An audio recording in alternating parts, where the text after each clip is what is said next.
వాడకుండా పక్కన పెట్టేసిన ఫ్యాబ్రిక్స్తోనే ఒక మంచి ఐడియా.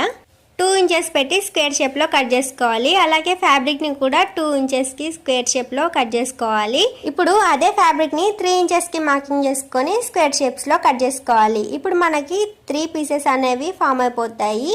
ఫస్ట్ ఒక 3 ఇంచెస్ది అండ్ 2 కూడా 2 ఇంచెస్వి.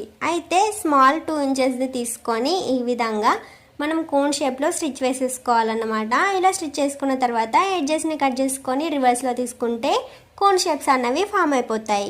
ఇలా రెడీ చేసుకున్న తర్వాత పళ్ళు పార్ట్కి మనం ఫస్ట్ 2 ఇంచెస్ది కట్ చేసుకున్నాం కదా, దాన్ని ఈ విధంగా ఫోల్డ్ చేసుకోవాలి. అండ్ నెక్స్ట్ 3 ఇంచెస్ పీస్ని కూడా ఈ విధంగా ఫోల్డ్ చేసేసుకొని ఒక దగ్గరికి నార్మల్ నీడిల్ అండ్ థ్రెడ్తో ఈ విధంగా అయితే స్టిచ్ వేసేసుకోవాలి. ఇలా స్టిచ్ వేసుకున్న తర్వాత ఇది ఒక లీఫ్ షేప్లో ఫామ్ అయిపోతుంది.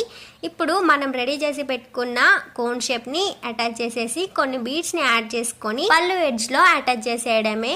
దీనికి ఇంకా లుక్ యాడ్ చేయడం కోసం నా దగ్గర ఉన్న బీడ్స్ని ఇలా మధ్యలో అయితే స్టిక్ చేసేసాను. వీటి వల్ల లుక్ అయితే చాలా ఎలివేట్ అయ్యింది. ఇలా చాలా సింపుల్ అండ్ ఈజీగా మన శారీకి కొత్త లుక్ అయితే యాడ్ చేయొచ్చు. ఈ విధంగా వాడకుండా పక్కన పెట్టిన ఫ్యాబ్రిక్స్ తోనే ఒక మంచి లుక్ అయితే మన శారీస్ కి యాడ్ చేయొచ్చు అన్నమాట. అండ్ ఫైనల్ లుక్ వచ్చేసి ఇలా ఉంది. ఎలా అనిపించిందో తప్పకుండా కామెంట్ చేయండి. అండ్ వీడియో నచ్చితే లైక్ చేయండి. Thanks for watching.